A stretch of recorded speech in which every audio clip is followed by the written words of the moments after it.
My name is Yanfei, top legal expert in Liyue, and for the avoidance of doubt, no one else comes close. From commercial litigation, to civil mediation, to criminal lawsuits, I'm fully versed in every area of the law, and I guarantee you a swift and satisfactory conclusion to your case. My contact details? Where should I write this down? Paper will just get lost, and it'll only rub off if I write it on the back of your hand, so... Aha! I know! I'll just write it here on the close of this... whatever this thing is that follows you around. I'll remind you again. The law can be both a help and a hindrance. Sometimes the law is compatible with human nature, but sometimes the two conflict. Balancing the two is a discipline in its own right.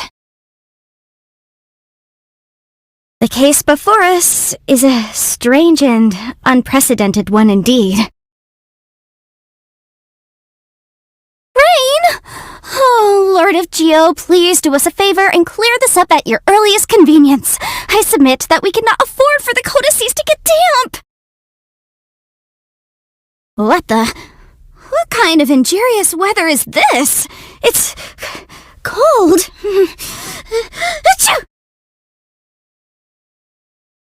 I have to head out this morning to meet a client about a creditor dispute, but I also have to follow up on a consultation from last week by noon. All right, time to get to work. I'm a little sleepy. I know, a vigorous debate should wake me up, and I've got just the topic. The Northland Bank's presence in Liyue does more harm than good for our economy. So, are you for or against? The night market? I was planning on organizing some files this evening, but if you're going, I can join you. Oh, I should mention, lots of vendors go for the hard sell in the evenings because they want to be able to start with fresh produce the next day, but also don't want to lose profit on what they have left today. So, leave the negotiating to me, and if you have any leftovers, those can be my fee. Need a cure for insomnia? Let me read you the history of the development of Liyue's legal system. None of my friends have ever lasted longer than 20 minutes. Oh, you want something more fast-acting? Then I'll recite from the legal codices. Let me know in the morning which section I got to before you fell asleep. Okay, here I go. You think I come across as quite imposing when I'm reading through case files? Well, that's only when I'm in work mode. It's like I have an invisible switch. Flick it one way and I'm in normal mode. Flick it the other way and I switch to work mode. Surely you must have a switch like that too. Civil cases are the ones I dread the most. Divorces, custody disputes. It's a thankless task trying to unpack these kinds of cases with logic and reason. You have to be kind, courteous, and patient with your clients, even though half the time they are completely incapable of participating in a constructive discussion. I know I advertise myself as being fully versed in every area of the law, but honestly, if it were up to me, I'd rather everyone could just get along so we wouldn't have so many of these cases. You want legal advice from me? Sure. For legal opinions, I charge a flat rate of 6,000 mora. For advisory services, my hourly rate is 180,000 mora. And for commercial law, I charge 710,000 mora per case. Final quote and commission rate depending on the details of your case. Not a bad deal, right?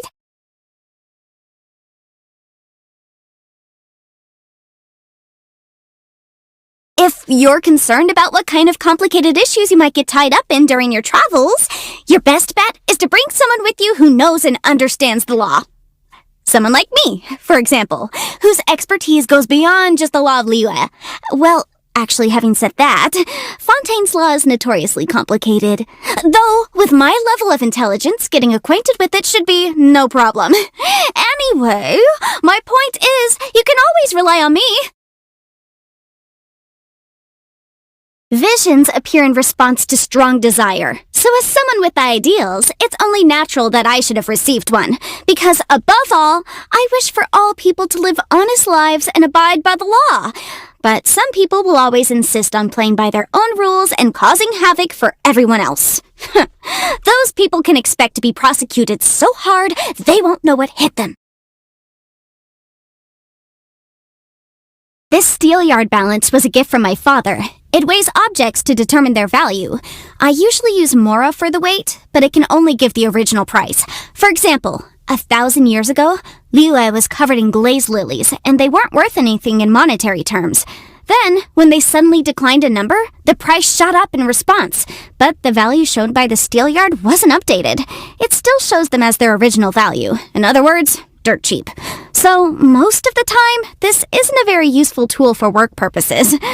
Huh? You want to try weighing something?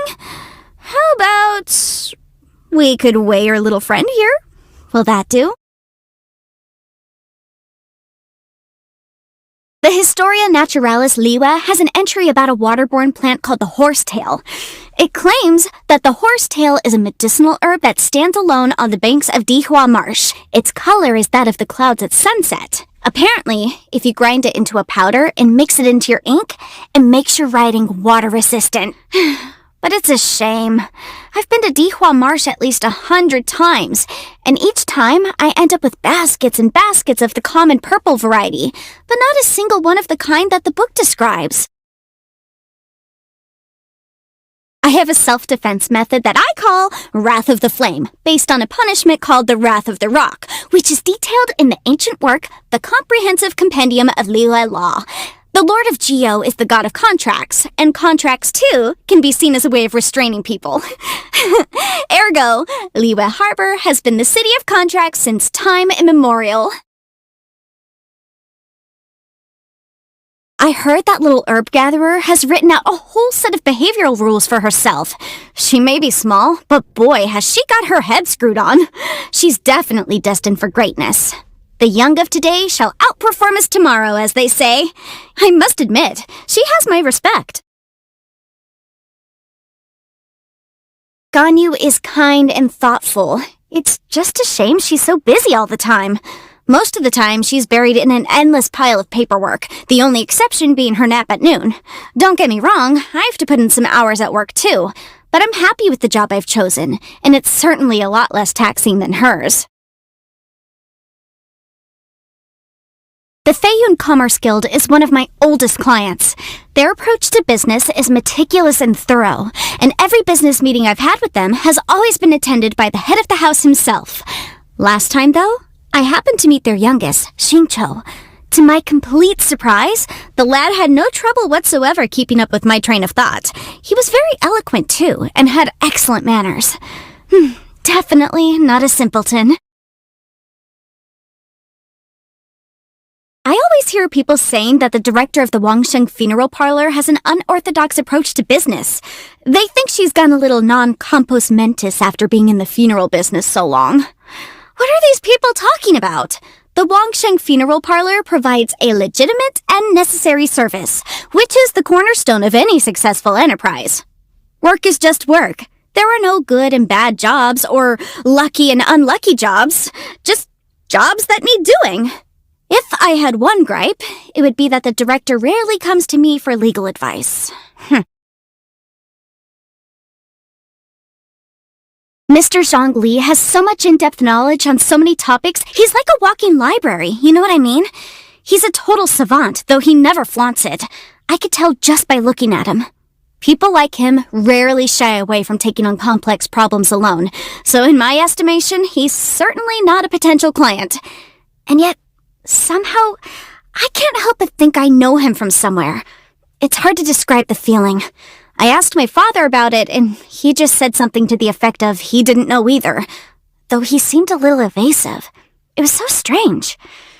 Anyway, makes me wonder if my father is hiding something from me. All right then, if he won't tell me what's going on, I'll just have to find out for myself.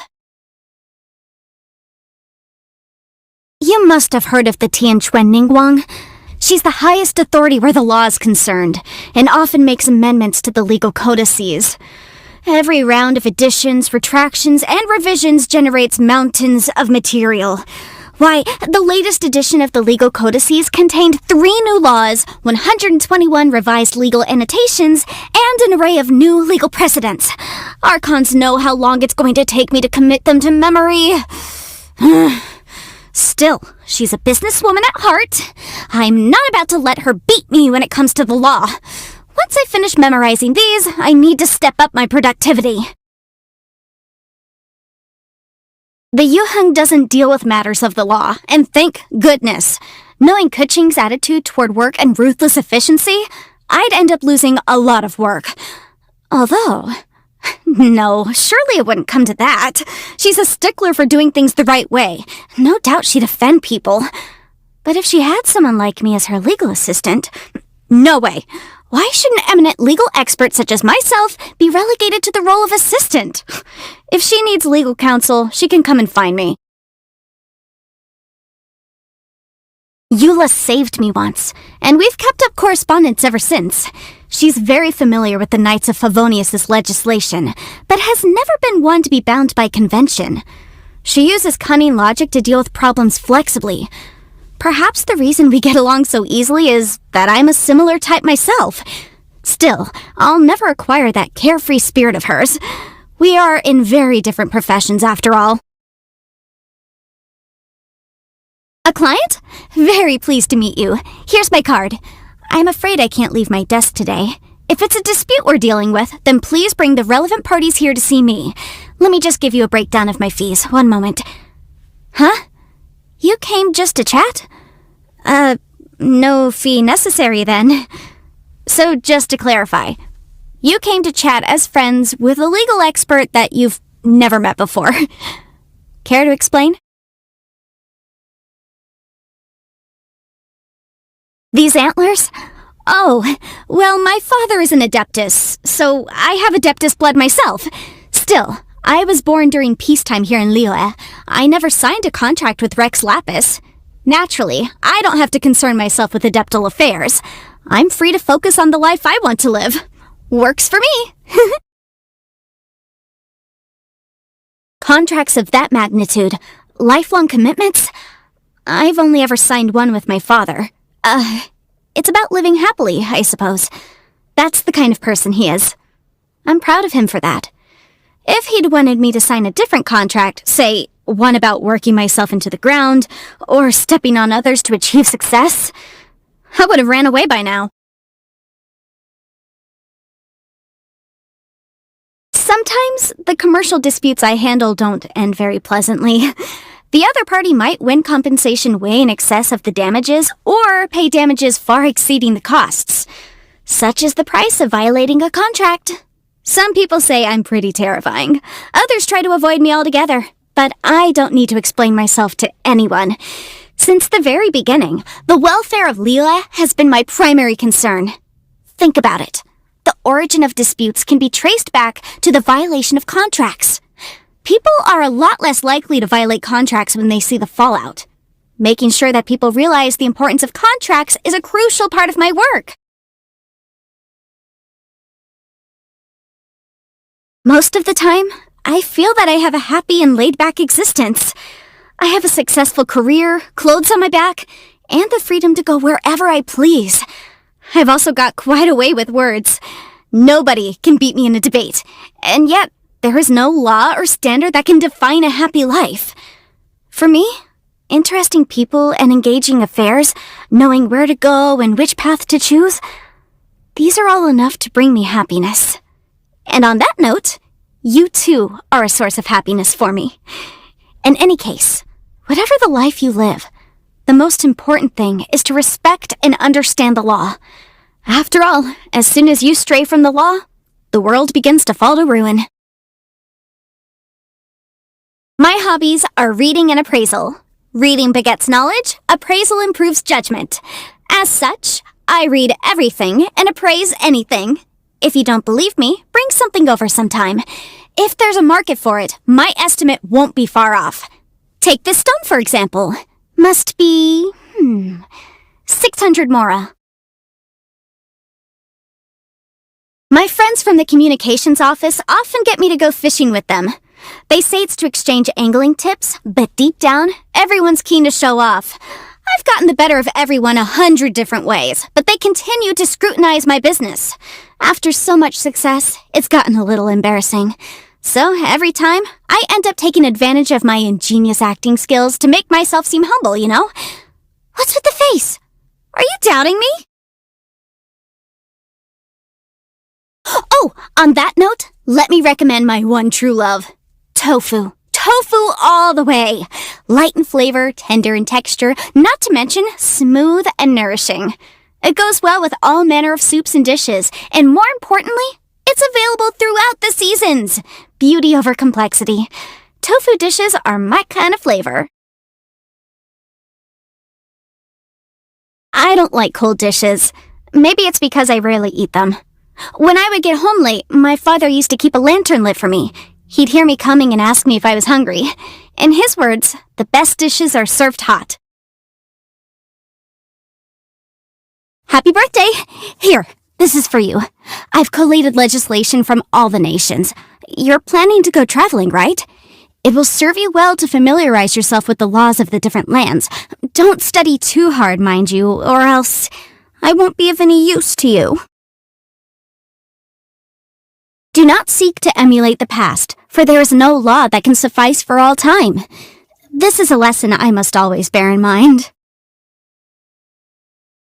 Only by adhering to the law can the people solve life's myriad of problems. Studying the law allows one to have grounded conversations, whilst learning martial arts allows one to prevail against groundless violence. Hey, wait a minute. Does this count as martial arts? Well, I guess I've mastered both the pen and the sword.